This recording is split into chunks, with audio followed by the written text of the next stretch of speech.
Ada pertanyaan, kalau ditetapkan ke neraka apakah ridho saja? Kan senjata orang beriman itu kan doa. Benar, senjata orang beriman itu doa. Makanya dengan senjata itulah kita minta.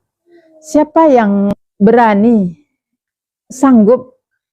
Kalau ditanya tidak akan sanggup. Dunia aja kita dikasih sakit sedikit nggak sanggup.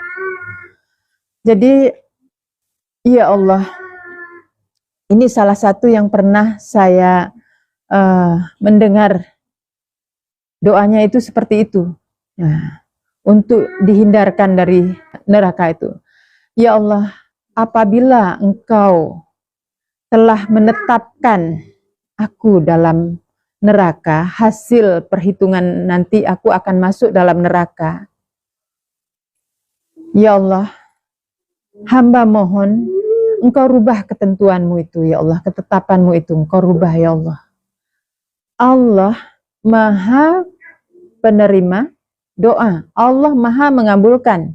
Itu harus yakin orang yang minta itu. Kalau Allah Al-Mujibu, Allah Maha mengabulkan. Allah Al-Ghafur, Maha mengampuni. Ya.